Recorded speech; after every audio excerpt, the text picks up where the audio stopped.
everybody, Chevy Nobody Else's Auto. We've been bringing you these videos of these mangled remnants of cars that were used for erosion control down in rivers, streams, lakes, all over the country. Now, you've seen the territory that we've been in, and you wonder how in the world did we get down here? Well, my good buddy Joe here hooked us up. Known Joe for years, great dude. We were talking about these old cars, and he said, I'll get you down there. And I'm like, I'm game, let's do it.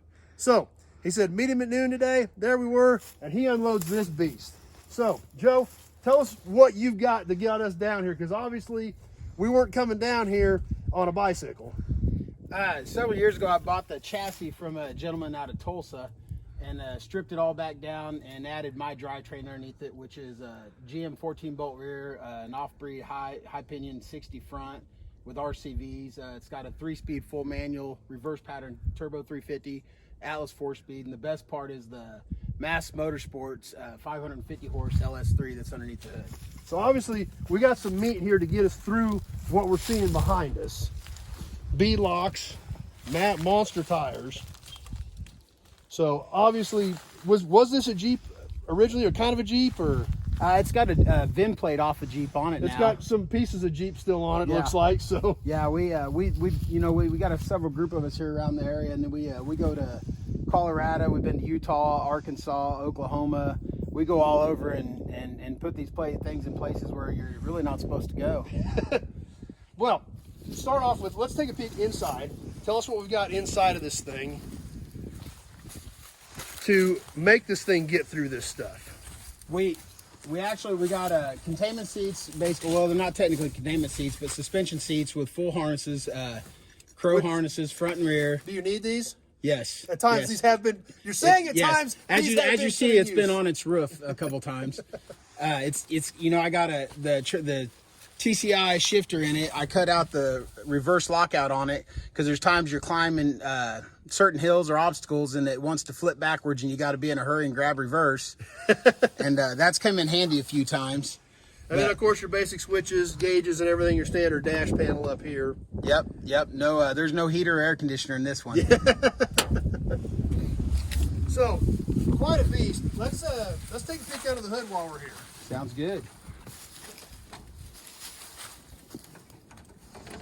Hey, Joe, your hood's scratched up over here. Yeah, it's had better days.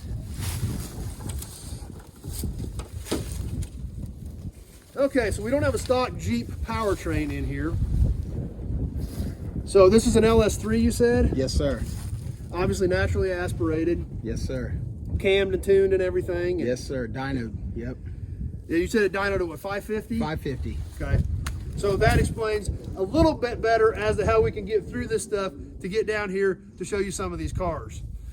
So let's throw this back up there because we want to show everybody the suspension on this thing as well.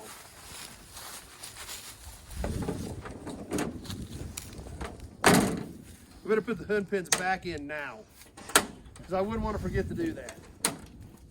Hopefully, we're going to keep it on all 4 wheels today, but Joe said that has been an issue in the past. So, So up here, obviously we can't really get to the back. The back's almost still in the water, but we can get a good look at the front end of this thing. And obviously pretty heavy duty here. Yeah, it's got a 14-inch, 2.5-inch FOA coilovers all the way around. Full PSC. It's full hydraulic steering. There's no steering gearbox or anything on it. This is all your steering right here, all hydraulic steering. Yeah, full hydraulic steering. You need that when you get into obstacles, and sometimes you'll actually push the obstacle out of the way with that steering.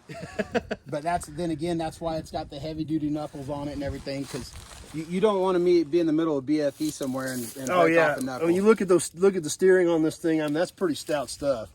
Now, once again, though, it sounds as though you may be speaking from experience. Yes, sir. It's been many a night until 5, 6 in the morning trying to get somebody off the trail.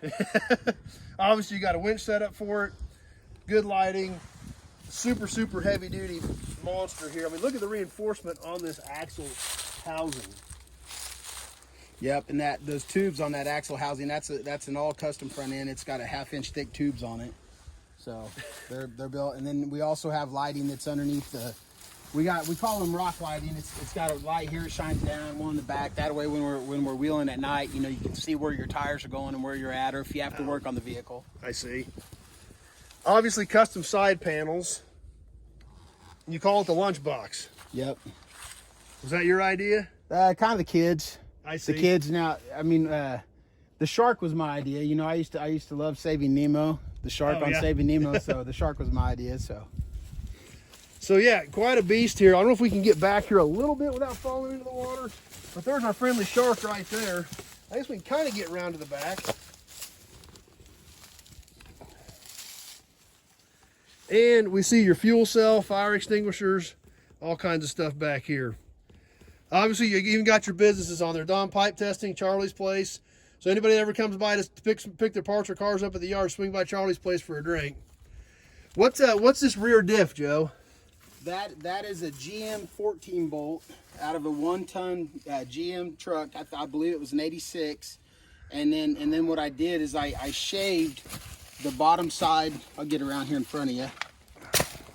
These GMs are known for hanging up on this diff, and so what I did is I shaved it off, and then built a plate in here to actually keep it from hanging up on the rocks. I see.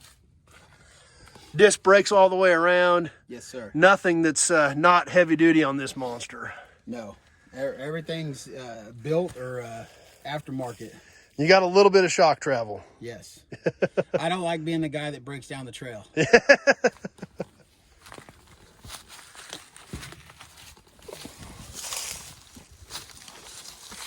So, there you have it. Anybody that was wondering how we got in here to do these videos, it was my good buddy Joe and this beast right here that got us down through the trees, through the water, and into some territory that you're normally not supposed to be driving a normal vehicle through. But fortunately, with this thing, it got us down here. So, Joe, can't tell you thanks enough. Appreciate your help in doing these videos. I appreciate you getting me down here so we could do it and show everybody what happens to some of these cars. So, yes, sir. Appreciate it.